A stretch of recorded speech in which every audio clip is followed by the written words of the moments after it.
You ask Tiger to solve. This deals with linear equations with one unknown. The final result is x equals 3/2. Let's solve it step by step. Swap sides. Isolate the m. Multiply both sides by 12. Group like terms. Multiply the coefficients. Simplify the fraction. Multiply the fractions.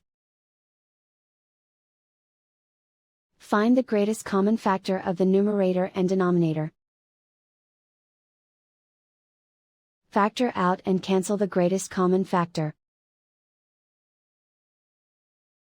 And so the final result is x equals 3/2.